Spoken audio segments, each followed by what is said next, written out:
طلع البدر علينا من ثنيات الوداع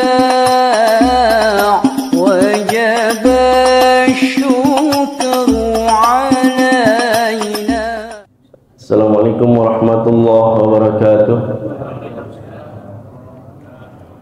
Innal hamdalillah nahmaduhu wa nasta'inuhu wa nastaghfiruhu wa nastahdihi wa natubu ilayhi wa na'udzu billahi min shururi anfusina wa min sayyiati a'malina may yahdihillahu fala mudilla lahu wa may yudlil fala hadiya lahu.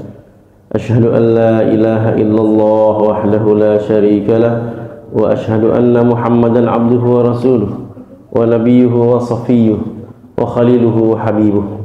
Ballagha risalah wa adda al-amanah wa nasaha lil ummah wa jahada fi sabilillahi hatta atahu al-yaqin. Allahumma salli wa sallim wa barik wa azim ala nabiyyina al-karim nabiyyina Muhammadin wa ala alihi al-athhar wa ashabihi al-akhyar wa atba'ihi al-abrar ya rabbal alamin, amma ba'd. Para asatidz wal hujjaj, tokoh masyarakat, bil khusus pengurus Masjid Al-Ikhlas Janur Kuning, mimpin wilayah, pimpinan majelis ta'lim, bapak-bapak, ibu-ibu, abang-abang, adik-adik, jamaah salat maghrib yang dirahmati Allah Subhanahu wa taala. Kita bersyukur kepada Allah yang memberikan kita pertolongan sehingga dapat melaksanakan salat maghrib berjamaah dilanjutkan dengan majelis ilmu. Bersyukur dengan mengucapkan lafaz alhamdulillahi rabbil alamin. Kita sampaikan salawat dan salam kepada Rasulullah beserta keluarga, sahabat dan para pengikutnya hingga akhir zaman dengan mengucapkan lafaz Allahumma shalli ala Muhammad wa ala ali Muhammad. Bapak-bapak, abang-abang, adik-adik, ibu-ibu yang dirahmati Allah Subhanahu wa taala, apa kabar semuanya, Pak?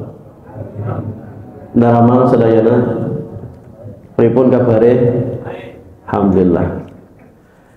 Kita berjumpa pada malam hari ini setelah bulan lalu pilkada ya.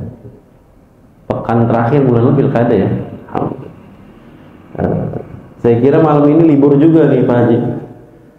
Tanggal 25 kan? Saya pikir libur deh. Tapi alhamdulillah kita lanjut ya. Kita masih dalam pembahasan kitab Asy-Syama'il Al-Muhammadiyah pada bab bacaan Nabi Muhammad sallallahu alaihi wasallam. Ada satu kalimat penting yang harus kita jaga dan kita jadikan sebagai penyemangat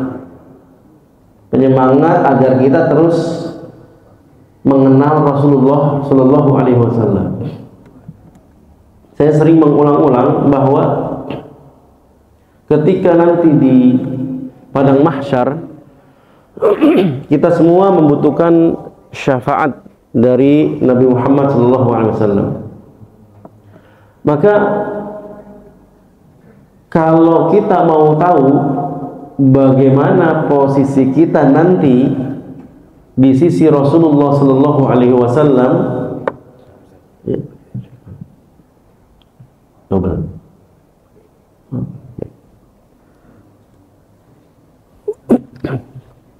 pegang juga apa?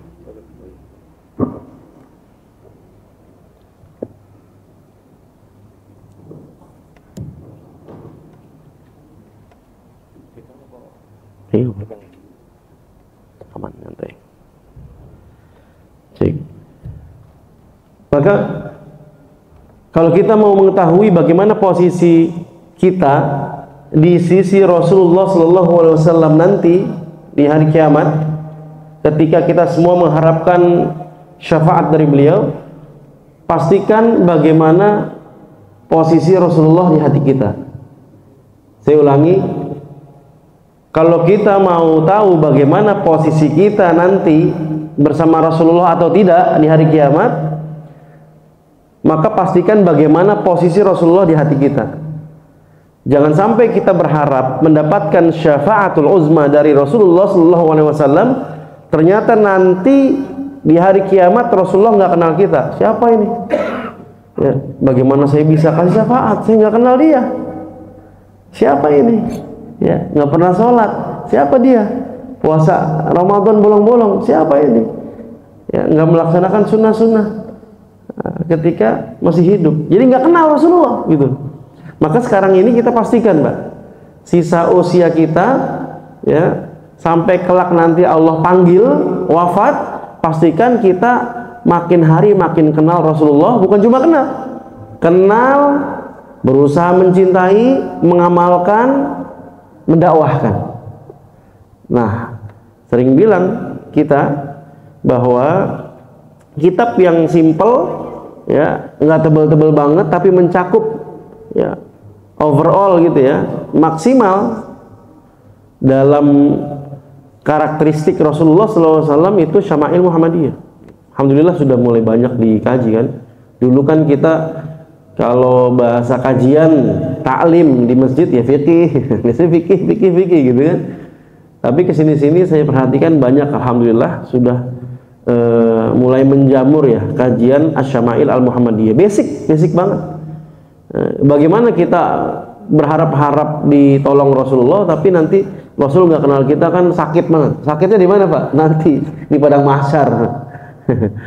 Makanya kita di sini pelan-pelan ngaku kita umat Nabi, maka jangan basa-basi kenalan sama Nabi Muhammad SAW. Kita masih membahas tentang bacaan Nabi Muhammad SAW. Karena terlewat 2 bulan, saya mengulas sedikit aja. Hadis yang sudah kita baca diantaranya bacaan Nabi itu harfan-harfan. Harfan-harfan maksudnya setiap hurufnya ditunaikan dengan baik, makhrajnya benar, sifatnya benar.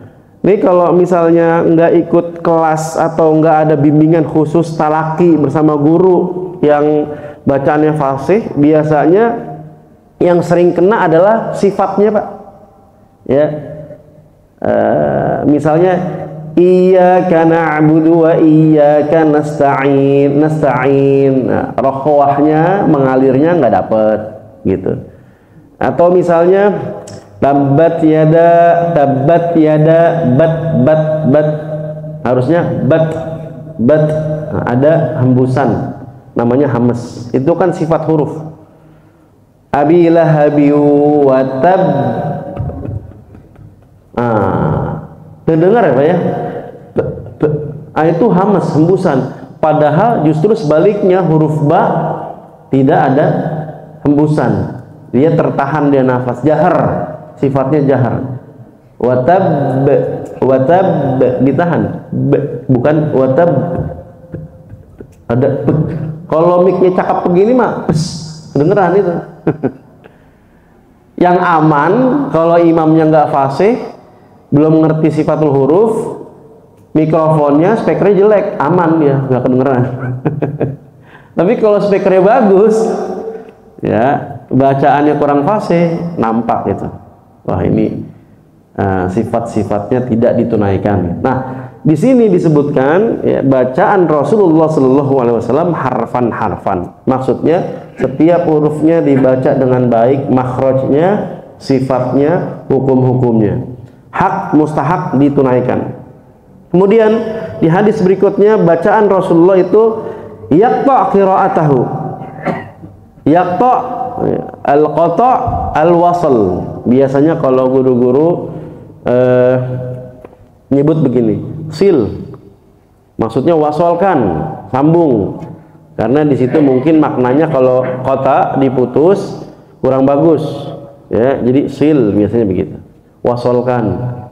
Atau kalau ada makna yang perlu ditekankan, diperintahkan iqta', berhentikan di situ. Nah, Rasul kalau membaca Al-Quran biasanya per ayat itu beliau qata', diberhentikan di akhir ayat.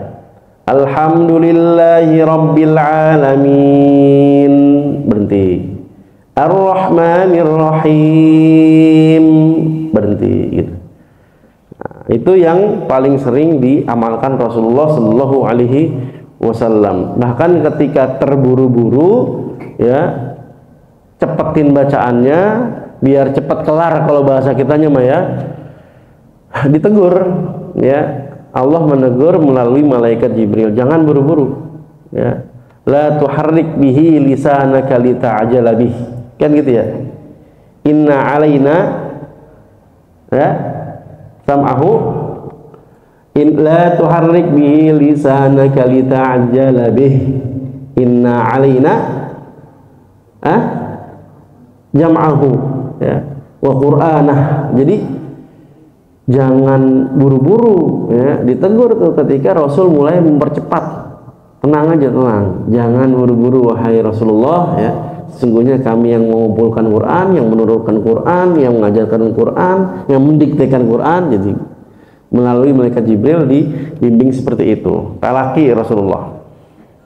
Nah, ini yang sudah kita baca, termasuk sir dan jaharnya juga sudah kita baca hadis yang berikutnya itu. Kadang Rasul baca sir, kadang baca jahar. Sir dan jahar, ya Pak. Sir adalah bacaan yang lirih, jahar lantang. Sir lirih, jahar lantang. Tapi semuanya menggerakkan lisan. Namanya qiraah. Qara'a yaqra'u, iqra, itu menggerakkan lisan, Pak. Bukan diem mingkem. Katanya kalau sholatnya sir, bacaannya sir, mingkem. Salah, mazhab Syafi'i enggak sah sholatnya gitu. Zuhur asar, Allahu Akbar. Ya, kalau iftitah kan sunnah, Fatihahnya. Karena zuhur dan asar adalah sholat sir, jadi Fatihahnya cuma mingkem. Ya, enggak melafazkan, mingkem, ya. Enggak bergerak mulutnya, enggak dibuka. Dalam mazhab Syafi'i enggak sah. Karena yang namanya qiraah, iqra, itu menggerakkan lisan. Jadi yang disebut sir bukan dalam hati. Ini pemahaman fikih yang keliru. Sir bukan dalam hati, tapi lirih. Bismillahirrahmanirrahim. Dari mana para sahabat mengetahui itu? Dari gerakan jenggotnya Rasulullah Shallallahu Alaihi Wasallam ketika sholat sir. Tetap bergerak, berarti ada gerakan lisan. Nah, itu yang disebut dengan qiraah. Baca itu menggerakkan, bukan mingkem, ya. Kalau mingkem sariawan mau gerak, perih gerakan. Baik, kita lanjutkan. Ini mumpung ini ya 2 bulan nggak ketemu kita, jadi takut lupa. Masih bahas tentang bacaan Nabi Muhammad Sallallahu Alaihi Wasallam. Hadis yang berikutnya, an Muawiyah, hadatsana Syu'bah an Muawiyah bin Qurrah qala sami'tu Abdullah bin Mughaffal yaqul, ya, dari Syu'bah, dari, ya, Muawiyah bin Qurrah, ia berkata, aku mendengar Abdullah bin Mughaffal yaqul ra'aitun nabiyya sallallahu alaihi wasallam ala naqatih yaumal fath. Aku melihat Rasulullah di atas tunggangannya. Tunggangan Rasulullah apa, Pak? Antara onta, kuda, atau apa satu lagi? Keledai. Ya. Unta, kuda, keledai. Kalau zaman sekarang apa? Alphard gitu kan, Tesla. Zaman sekarang ya, macam-macam. Jadi tunggangannya Rasulullah itu antara unta, kuda, ataupun keledai. Hari-hari sering pakai keledai, ya. Honda cepek. Honda zaman dulu Honda 100. Ya, walaupun olek yang penting nyampe ke tukang sayur gitu, ke pasar nyampe gitu kan. Keledai ibaratnya, ya, kendaraan harian. Kalau mau dagang perjalanan jauh, itu yang endurance-nya bagus unta. Makanya Rasul kalau perjalanan jauh, hijrah, safar, unta, endurance-nya mantap. Kalau perang daya tahannya, ya, speed, daya tahan kuda. Dipilihnya kuda yang terbaik. Ada istilahnya ghur muhajjal, kuda terbaik saat itu yang seluruh badannya satu warna tapi ujung-ujungnya siku, ya, kakinya itu berwarna beda, ya, hurran muhajjal. Nah, di atas tunggangannya Rasul sallallahu alaihi wasallam wa huwa yaqra. Kata siapa? Kata Abdullah bin Mughaffal. Beliau membaca Inna fatahna laka fatham mubina liyaghfira laka Allahu ma taqaddama min dzambika wa ma ta'akhkhar. Rasul sallallahu alaihi wasallam baca, ya, surat ayat tersebut, ya. Wa fil hadits isyaratun ila jawazil jahri bil qiraah fin nafli lailan. Ini membuktikan bahwa bolehnya membaca Al-Quran di atas tunggangan. Jadi kalau bapak-bapak, ibu-ibu sedang naik motor, naik mobil sambil murojaah, hukumnya boleh. Ya, bahkan bagus, gitu. Daripada apa, Pak? Daripada pasang headset, ya, dengerin lagunya yang kagak jelas, gitu kan? Karena sebotol minuman, gitu kan, ya. Zaman sekarang dangdut lah apa, mendingan taruhan ya zikir pagi petang kalau berangkat kerja, ya, pulang kerja zikir petang, gitu kan. Kalau yang kerjaannya hari-hari apa, delivery, kurir, ya udah sepanjang hari itu bisa sambil murojaah, gitu. Dengerin ceramah boleh. Ini menunjukkan kebolehannya karena dulu Rasulullah SAW ketika Fathu Makkah itu juga membaca Inna fatahna laka fatham mubina. Nah, wa huwa la yunafi nuzulaha amal Hudaybiyah lianna sulhaha kana muqaddimatan li Fath Makkah. Baik. Ini qala, kata Abdullah bin Mughaffal, qala fa qara'a wa rajja'a. Rasul sallallahu alaihi wasallam, ya, baca wa rajja'a. Apa itu rajja'a? Rajja'a raddada sautahu bil qira'ah wa hassanahu. Mengulangi bacaan dan memperindah bacaan. Kalau bapak-bapak, ibu-ibu mendengar ada imam yang membaca satu ayat kemudian diulang, ya, 3 kali, 2 kali, maka itu juga ada contohnya dari Nabi Muhammad Sallallahu Alaihi Wasallam. Atau di luar sholat ketika ada misalnya acara dibacakan Al-Quran, ya. Kalau sekarang kita istilahnya dengan mujawad. Mujawad itu yang biasa dibaca sama para qori. Kan ada murotal, Pak, ya. Kalau murotal kan kita sering dengar kan, Bismillahirrahmanirrahim, Alif Lam Mim, Allahu la, dan seterusnya. Murotal. Tapi kalau mujawad itu yang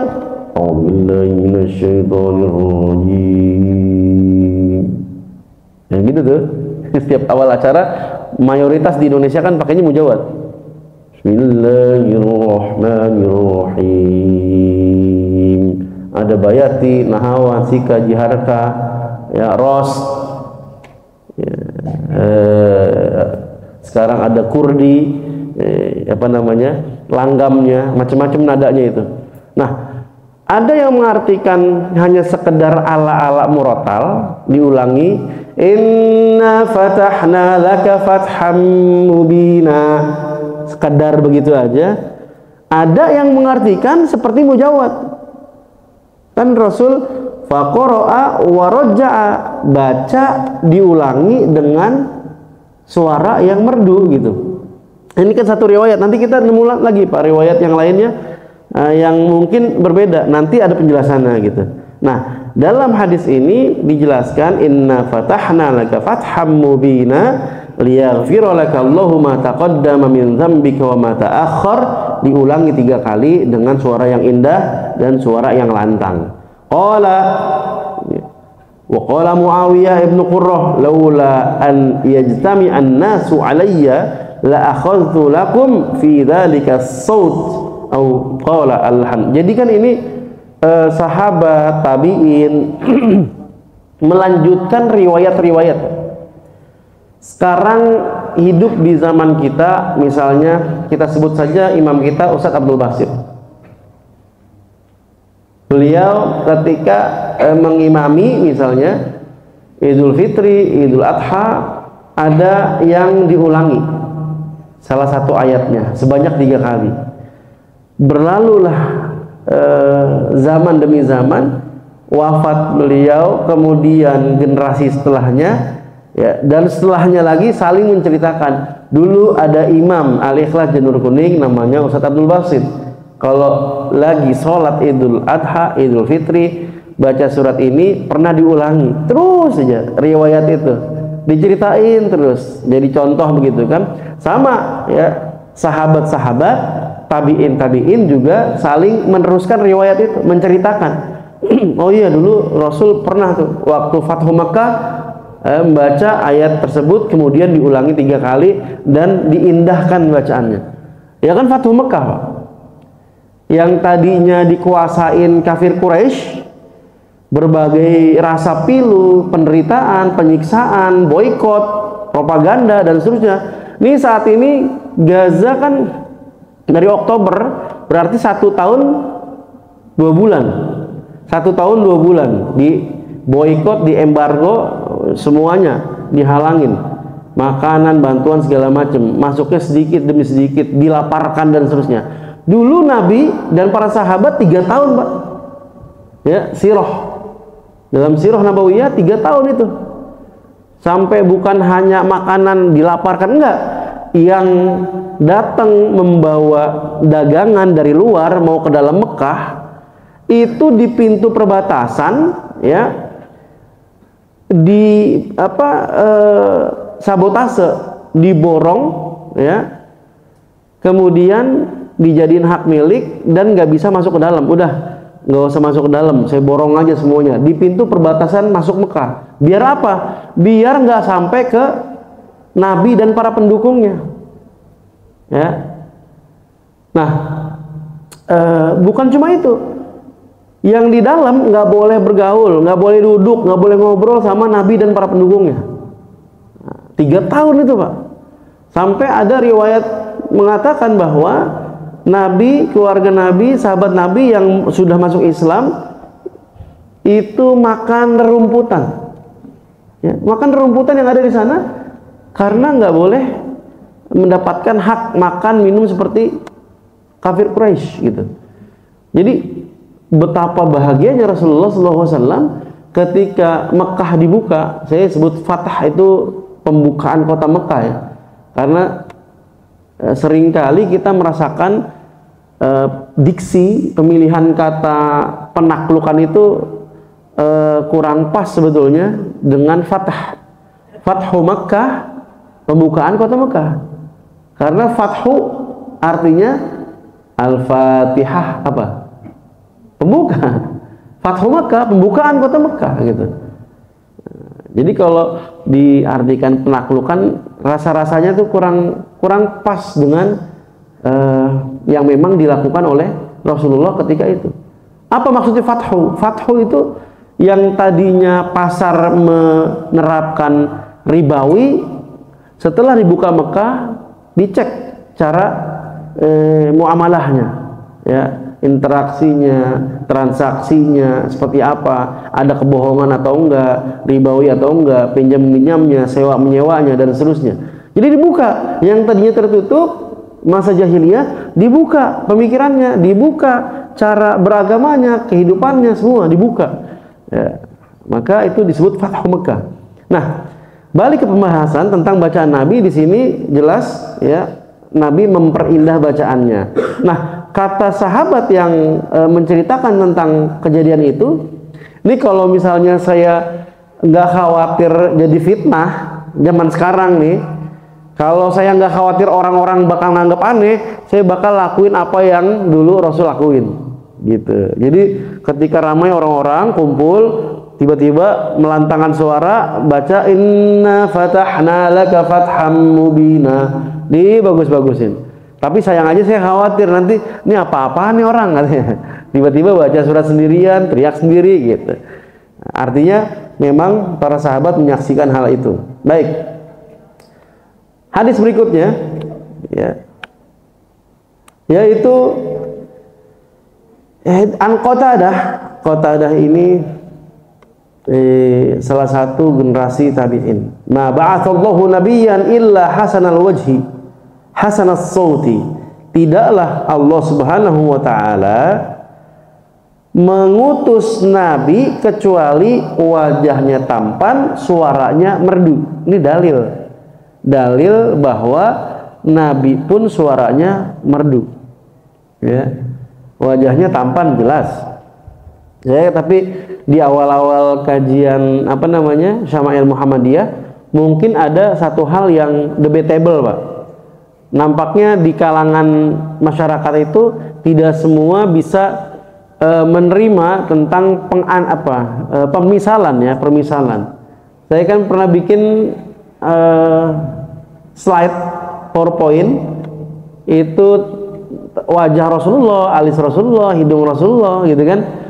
Saya izin dulu sama Syekh Ala, ini penulis syarahnya ini. Syekh Ala ketika datang ke Indonesia, Syekh saya diamanahi ngajar kitab Syama'il Muhammadiyah, boleh nggak saya misalnya membuat satu slide ya, PowerPoint ketika menjelaskan tentang wajah Nabi, misalnya alis. Saya ambil gitu misalnya gambar alis, contoh alis seorang, kemudian macam-macam alis kan beda-beda tuh, ada yang nyambung, ada yang nggak nyambung, ada yang tipis, tebel, ada yang terlalu tebel gitu kan. Tapi saya perjelas ini bukan alis Nabi, hanya gambaran saja. Boleh. Tapi pertegas lagi bahwa itu bukan alis Nabi gitu. Biar ada gambaran gitu. Nah, karena nggak semua orang itu ketika dijelasin lisan, Pak, dia nyambung, connect. Kadang-kadang gimana sih? Akhirnya kita visualisasikan, tapi nggak semua orang ternyata sama kan pendapatnya. Harusnya nggak boleh nih, Nabi kok disamain sama alisnya orang. Enggak, saya bilang ini bukan alis Nabi sekali lagi gitu. Nah, ini juga teringat nih pembahasan bahwa Nabi itu diutus dengan ketampanan wajah, elok wajahnya, enak dilihat, dan suaranya merdu. Ini dalil ya, dalil bahwa Nabi itu suaranya merdu. Wa kana nabiyukum, dan spesifik ya, lebih spesifik lagi Nabi Muhammad SAW hasanal wajhi hasanas sauti, apalagi Nabi Muhammad SAW wajahnya ganteng, suaranya merdu. Wa kana la yurajji. Ini di riwayat yang ini dikatakan akan tetapi beliau tidak memperbagus-bagus bacaannya. Kok beda? Sekarang enggak, yang tadi iya gitu. Ya. Penjelasan. Wal murad annahu kana yatrukuhu ahyanan li bayanin annal amra wasi'un fi fi'lihi wa tarkihi. Jadi penjelasannya adalah kadang Rasulullah memperindah bacaannya dengan irama-irama dan suara yang merdu itu, kadang datar-datar aja. Enak nih Pak, ngaji baca semua riwayatnya enak Pak. Jadi kita nggak terkungkung pada satu pendapat menyalahkan pendapat yang lain. Tapi kalau kita ngajinya cuma membatasi 3-4 riwayat dan sama semua pendapatnya, riwayat yang ke-5, ke-6, ke-10, ke-20 ya, riwayat yang lain yang nggak dianggap, dianulir, jadinya kita merasa benar terhadap pendapat itu, yang lain salah, padahal yang lain juga riwayatnya sahih. Enaknya seperti itu. Ngaji baca aja terus riwayatnya. Di sini ada keterangan tadi Fathu Makkah, wa kana Nabi Muhammad SAW qara'a wa rajja, baca dan memperindah bacaannya. Tapi di riwayat yang berikutnya Nabi elok suaranya, ganteng paras wajahnya, tapi dengan keindahan kemerduan suaranya beliau tidak memperindah-indah, nggak memperbagus-bagus. Maksudnya apa? Nggak dinada-nadain, kagak dilagu-laguin gitu. Artinya di lain waktu pernah dilagu-laguin, di lain waktu juga datar-datar aja. Maka jangan heran ketika kita mendengar rujukan-rujukan ulama Suriah, ya, sebagian Palestina, negeri Syam lah, ya, terutama Suriah, ya, itu bacaannya banyak sekali yang datar, nggak bernada gitu. Ya. Bismillahirrahmanirrahim. Alhamdulillahi rabbil alamin. Ar-Rahmanirrahim. Maliki yaumiddin. Begitu benar. Jadi kalau di Mesir banyak qori, ya, Abdul Basit Abdul Somad, ya, Syekh Nuaina, kemudian Mishari Rashid ada ya, zaman sekarang, bukan di Mesir tapi Mi'asarawi dan semua qori-qori. Kita kenal di Indonesia ada Muammar ZA, Nanang Qasim, siapa lagi? Banyak qori-qori Indonesia. Itu yang diirama-iramakan gitu. Nah, jadi semua berdasarkan kesaksian para sahabat. Kadang Rasul menggunakan kemerduannya untuk memperindah bacaan Qur'annya, kadang juga datar-datar aja. Semuanya ada rujukannya gitu. Jadi mana yang benar? Benar semua. Orang Nabi ngelakuin semua gitu. Nah, ini sudut pandang ya Pak, sudut pandang. Jadi tidak kemudian menyalahkan yang menurut kita nggak ada riwayatnya, padahal kita yang belum baca. Ini kalau misalnya dianggapnya nada-nada dalam membaca Al-Quran haram atau mungkin tidak dianjurkan, Ustadz Basit besok-besok nggak usah pakai nada. Ustadz, nanti sholat Isya datar ya Ustadz ya. Enak nggak nanti kira-kira nih makmumnya? Bismillahirrahmanirrahim. Alhamdulillahi rabbil alamin. Ar-Rahmanirrahim. Maliki yaumiddin. Besok subuh langsung sisa satu soft. Kenapa? Ganti nggak enak imamnya, pindah ke sana. Di Indonesia kan begitu Pak. Nuzilal Quran fi Makkah wa Madinah, wa quri'a fi Masr, wa ughniya fi Indonesia. Kata para ulama, Al-Quran itu diturunkan di Mekah dan Madinah. Wa quri'a dikaji, ya, dielaborasi di Mesir. Makanya untuk dapat sanad di Mesir susah banget Pak. Ada yang sekali duduk satu juz maksimal salahnya cuma 3, ada yang nggak boleh salah sama sekali baru dapat sanad, kalau salah nggak dapat sanad. Quri'a fi Masr wa ughniya fi Indonesia, dan diirama-iramakan di Indonesia. Terkenal jago-jago dah itu, ya, qori-qori Indonesia, meliuk-liuk banyak dah.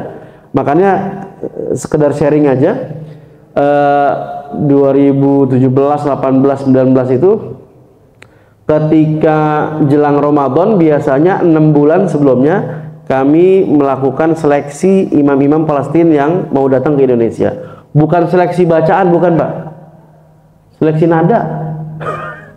Bacaan mah ada yang pakar qiraat Ashraf, qiraat Sabah, Masya Allah. Kita pergi ke Jordania, ya, bertemu dengan para imam-imam Palestina, baik yang dari Nablus, kemudian Ramallah, ya, yang dari Palestina kita minta ke Amman.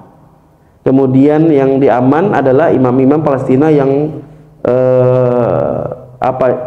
warga Palestina 1948, kita sebutnya begitu, yang terusir belum balik lagi gitu kan. Nah, kumpul, setiap syekh itu kita minta baca.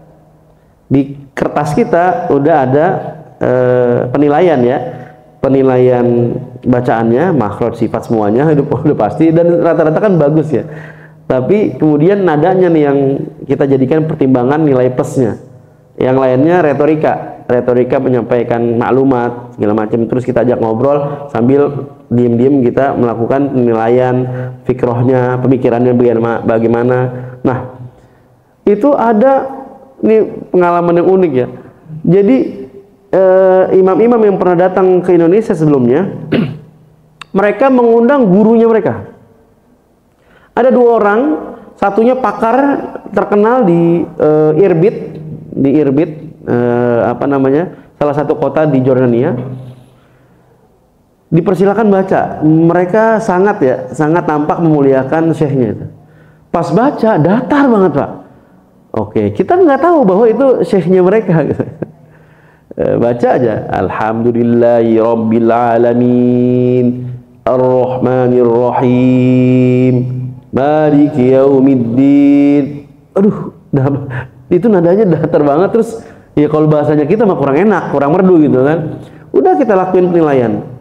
Selesai semuanya, bubar. Nah, nanti kita ngasih konfirmasi bahwa mereka diundang ke Indonesia melalui WhatsApp. Yang dihubungin berarti insya Allah berangkat. Nah, udahlah dihubungin semua yang menurut kita lolos gitu ya, enak, merdu suaranya semua. Nah, ada salah satu bertanya, Ardi, ini saya lupa namanya, syekhnya apa gitu. Syekh kami nggak berangkat. Yang mana? Ya ini namanya. Pas dicek, aduh, nadanya datar banget nih. Kita musyawarah, nggak masuk. Saya bilang, Syekh, afwan Syekh, di Indonesia ini bukan cuma makhraj sifat hukum, bukan cuma maklumat tentang Baitul Maqdis, kepalestinaan, perjuangan, bukan. Cuma masih banyak masyarakat pada umumnya melihat imam itu dengan kemerduan bacaannya. Jadi sambil nyimak nanti di akhir taraweh, mereka juga pengen banget menikmati taraweh dengan suara yang merdu gitu. Oh begitu. Waduh, kami gak enak nih. Ini guru kami berharap dibawa gitu kan, diundang, ternyata nggak diundang. Kami yang berangkat. Waduh, kayak gitu. Oh, saya bilang ya qadarullah nih, kami nggak bisa memaksakan gitu, karena di Indonesia ini banget kan, sensitif banget Pak. Kalau kami bawa imam yang datar aja, oh di sini Ustadz Basit, siapa yang biasa ngimamin? Panji, siapa lagi yang biasa ngimamin? Suaranya enak-enak banget. Imam Palestina yang kita bawa suaranya datar, wah nanti orang-orang alikas, wah enakan Ustadz Basit kan. Nah, jadi menghindari itulah kita. Jadi selain makhrajnya sifatnya bagus, suaranya juga kita perhatikan. Dan itu nggak salah Pak. Ya, nggak kemudian mentingin suara, enggak. Kalau bacaan mah bagus semua, fasih semua gitu. Guru-guru syekhul masyayikh gitu kan. Jadi pertimbangan yang kemudian memang nggak bertentangan dengan sunnah Rasul, karena Rasul juga pernah melantunkan dengan ada yang indah gitu. Ada lagi di riwayat yang lain apa? Laisa minna man lam yataghanna bil Quran. Ya. Tidaklah bagian dari golongan kami yang tidak membaca Al-Quran dengan irama yang indah gitu. Jadi memang dibolehkan. Baik, hadis terakhir tentang bacaan Nabi Muhammad SAW. An Abdullah ibni Abbas. Di hadis itu ditulisnya An ibni Abbas. Ya, nama aslinya Abdullah. Abdullah anaknya Pak Abbas. Tapi yang menariknya dalam ilmu hadis itu selalunya dalam periwayatan sanad ditulisnya An ibni Abbas, dari anaknya Abbas. Kenapa Pak? Nama aslinya nggak ditulis. Ini dalam ilmu hadis ya. Betapa Islam ya, khususnya perspektif ya, para ulama hadis ya, melihat bahwa jasa orang tua itu begitu besarnya sehingga ketika ada riwayat yang datang dari anaknya yang ditulis justru nama bapaknya, An ibni Abbas, padahal yang dimaksud adalah Abdullah, dari Abdullah bin Abbas, tapi yang ditulis di sanad An ibni Abbas. Saya misalnya Ardi Bapak Rashid, yang ditulis kalau nanti jadi riwayat hadis ya An ibni Rashid. Kenapa? Untuk mengenang jasa kebaikan orang tua. Abbas paman Nabi Muhammad SAW. Umar, An ibni Umar, anaknya Abdullah namanya, tapi ditulisnya Ibnu Umar untuk mengenang kesolehan, kebaikan, hasil tarbiyahnya Umar ibnu Khattab gitu. Nah ini menandakan bahwa kalau anaknya berprestasi, anaknya jadi orang, bahasa kitanya mah ya, anaknya punya kapasitas kualitas yang bagus, itu pasti bapaknya ke bawah gitu. Misalnya kita didik anak-anak kita, bapak-bapak, ibu-ibu ya, anak-anak tuh ada yang bagus lah, apakah misalnya dia juara olimpiade misalnya, atau rajin sholat berjamaah misalnya, hafal Quran misalnya, hafal hadis arba'in selesai misalnya, pasti ditanya siapa? Ini anaknya siapa nih? Benar nggak Pak? Gitu. Anaknya siapa nih? Anaknya Pak Fulan. Ya karena memang hasil tarbiyahnya, hasil didikannya orang tua. Begitu juga dalam dunia hadis. Dalam hadis itu yang ditulis bapaknya. Anaknya justru jarang an Abdullah bin Abbas. Itu sebagian besarnya itu cuma ibnnya doang. An ibni Abbas, dari anak Pak Abbas gitu. Masya Allah. Tapi tidak juga kemungkinan nggak berlaku sebaliknya. Kalau bapaknya yang bagus, anaknya nggak dapat. Bukan, enggak. Dua-duanya dapat. Anak bagus, bapak dapat. Bapak bagus, anak juga sama dapat. Ya, karena dulu itu Pak, ini saya mau ngasih perspektif aja Pak ya. Dulu itu istilah ta'aruf zaman kita sekarang nggak dikenal dulu zaman Nabi Pak. Bapak-bapak ada yang pernah dapat nggak dalil ta'aruf gitu? Ya, ketemu dua keluarga, kemudian apa namanya, sebagaimana yang dilakukan oleh orang-orang Indonesia, ta'aruf begini. Dulu itu menikahkan anak, kalau laki-laki perempuan nyari jodoh, calon pendamping, dia cukup melihat bapaknya. Bapaknya soleh, bapaknya bagus, anaknya pasti bagus. Begitu. Normalnya, idealnya begitu. Jadi nggak pakai ada istilah ritual-ritual segala ini, tuker cincin lah segala macam, nggak. Nanti itu mahar gitu. Nah, tapi yang paling sering dilakukan adalah saya mau menikah. Oke. Ya udah, nikah aja deh sama anaknya Umar. Nikah deh sama anaknya Utsman. Karena tahuan bapaknya soleh gitu kan. Jadi seperti itu caranya, Pak. Jadi artinya apa? Kalau orang tuanya bagus, dulu masyarakat automatically udah menilai anaknya pasti tertarbiyah. Ya. Tapi masalahnya di zaman yang makin kesini, ya itu makin ke sana, makin kesini makin ke sana. Nggak semua anak-anak kiai itu, ya kan gitu Pak ya. Anak-anak ustadz, anak-anak kiai, nggak semua juga yang paham misalnya syariat dengan baik. Kenapa? Bapaknya sibuk dakwah, taklimnya penuh, nggak ada waktu sama keluarga, anaknya lepas. Kalau zaman kesinian banget, ya. Ustadz-ustadznya pada sibuk dakwah, anaknya main game mulu gitu. Kan nggak dapat tarbiyahnya. Nah, itulah masalahnya, perbedaan dulu dengan sekarang gitu. Kalau dulu ngelihat bapaknya bagus, berarti kita bisa calon anaknya jadiin mantu kita nih gitu. Lihat aja orang tuanya. Seperti itu. Nah, ini an Ibni Abbas qala kanat qiraatun Nabi sallallahu alaihi wasallam rubbama yasma'uha man fil hujrah wa huwa fil bait. Jadi di ruangan yang berbeda suara Nabi itu kedengeran. Misalnya ibu-ibu di balik partisi, di balik tirai. Ibu baca di situ, kita di depan sini kedengeran. Nah, jadi nggak yang teriak banget, nggak lirih banget. Kalau lagi tilawah di luar sholat begitu, ya. Kadang-kadang kalau lagi tahajud juga, ya kedengaran walaupun berbeda bilik, berbeda kamar, artinya sedang terdengar saja. Nah, itu dalil bahwa suaranya juga jahar, tapi jaharnya nggak over gitu. Nah, ini yang dapat kita baca tentang bacaan Nabi Muhammad Sallallahu Alaihi Wasallam. Wallahu a'lam bishawab. Ada yang mau bertanya? Ya, silakan Pak. Ada waktu 1 menit ya? Ya, apa? Jadi tahun 80-an itu orang terbaik dunia itu dipanggil oleh Raja Fahd kan. Jadi ketika itu ada sayembara seperti itu atau bukan musabaqah tingkat dunia ya. Nah, yang dijelaskan oleh Ustaz tadi itu pas banget maksudnya. Jadi saya hanya menambahkan atau melengkapi bahwa mengiyakan betul banget gitu ya. Nah, artinya di Arab Saudi itu yang namanya Muhammad Jaka itu dikumpul sebagai juara dunia nomor wahid. Masya Allah. Nah, itu pada waktu itu ya. Nah sepulangnya di sana, dia datang ke Indonesia. Itu waktu itu saya masih ingat banget, tahun 80-an berapa gitu, TV-nya masih hitam putih. Muhammad Jaka itu duet sama Humaydi. Nah, itu. Yang dibaca itu surat Al-Mujamil. Yang Bumi, Laila, Ila, Qolila itu. Saling saut itu. Jadi duet dia. Sepulangnya di sana.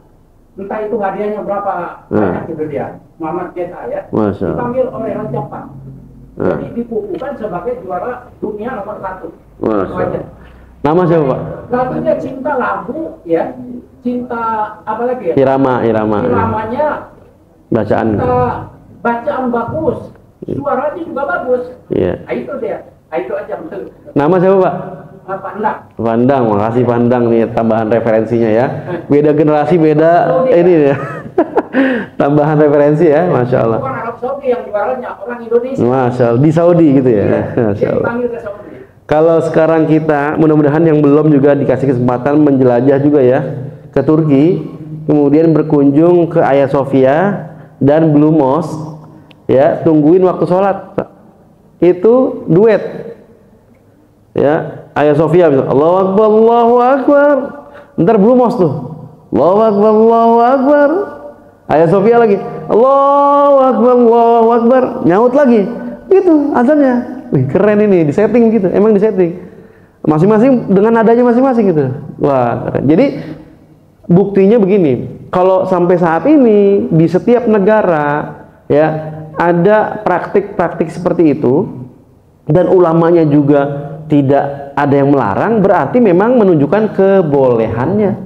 Nah, jadi ini riwayat-riwayat yang menjelaskan tentang varian amal Rasulullah SAW perihal bacaan, kadang datar aja, kadang diiramakan sesuai dengan kebutuhan. Wallahu a'lam bishawab. Cukup Isya. Baik, mudah-mudahan menambah motivasi kita untuk terus membaca Al-Quran, menghayati maknanya, mentadaburi kandungan-kandungannya. Kita tutup dengan surat Al-Asr dan kafaratul majlis. Bismillahirrahmanirrahim. Wal 'asr innal insana lafi khusr illa alladhina amanu wa 'amilus solihati wa tawasaw bil haqqi wa tawasaw bis sabr. Subhanaka Allahumma wa bihamdika ashhadu an la ilaha illa anta astaghfiruka wa atubu ilaik. Billahi taufiq wal hidayah. Assalamualaikum warahmatullahi wabarakatuh.